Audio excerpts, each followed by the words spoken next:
Hello, and welcome to another Health Extension Advocacy, Research, and Teaching Initiative course on stress and stress management. Today, I want to give you a brief overview of stress and how we can cope with stress. What is stress? Stress is anything that can cause a state of alarm, either in the current moment or something in the future that we're thinking about. And a stressor is anything that causes that stress. So you can see stress in different ways. You can see it in physical, breathing fast, sweating, tensing up, having an increased heart rate, feeling exhausted or having headaches.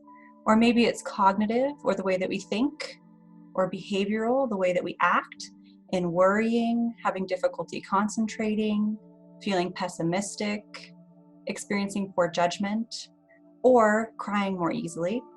Or it can be emotional, where we feel overwhelmed or feeling run down. Maybe we feel irritable or insecure or sad or anxious. How do you know that stress is a problem for you? There's generally 5 signs that we can tell that stress is a problem. 1, you feel terrible. 2, you have sleep problems. You're either sleepy all the time or you can't sleep at all at night. 3, you never experience joy. 4, you lose your appetite or can't stop eating. And 5, you have trouble with relationships and no longer get along with friends and family members. When we're stressed, we can be more irritable. It's important to remember that with stress, you cannot and should not be cured, but merely taught to enjoy it. That's a really great quote, because stress can help us actually be motivated to do things and get some things done in our lives. Like if you're stressed about a project at work, that can actually motivate you to go and do that project. But sometimes our stress response is too much or can go on for longer than is helpful for us and cause difficulty in our lives. In these circumstances, having a good toolkit for how you cope with stress can be really helpful. Some examples of some coping skills or stress management techniques can be positive self-talk, humor and laughter, deep breathing, prioritizing and creating lists, time management, exercising, meditation, nature, relaxation exercises, visualization, progressive muscle relaxation, spending time with others, engaging in a healthy lifestyle, including eating, sleeping, physical activity, and gratitude, showing gratitude or experiencing gratitude. So what are these categories? Generally, we find that stress management falls into 4 general categories. These include breathing and heart rate monitoring, experiential, mindfulness-based visualization or yoga, progressive muscle relaxation, and evaluating your thinking. In this brief overview, I'd like to walk you through a breathing exercise. So stress, really a big part of this is knowing your stress level and how you react. So right now, on a scale of 0 to 10, what is your stress at?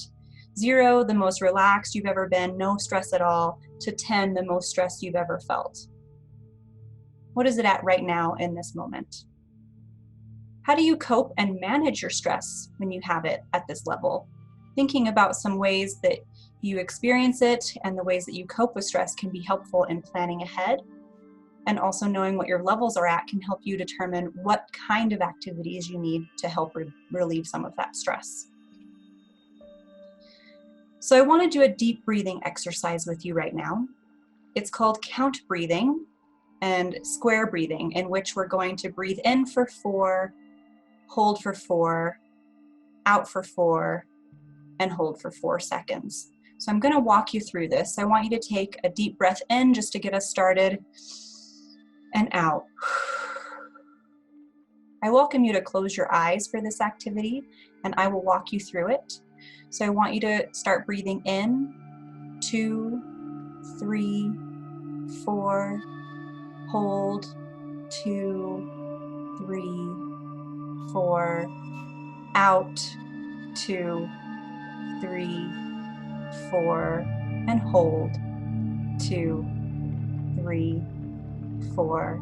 And let's do it again. In, 2, 3, 4, hold, 2, 3, 4, out, 2, 3, 4, and hold, 2, 3, 4. And take a big deep breath in and out. That's one example of a count breathing exercise that you can do quickly when you're stressed to bring down your stress level. I want you to rate your stress after that exercise from 0 to 10. Has it changed at all? Has it gone down even by half a point? Maybe you had an 8 before and now you're at a 7.5.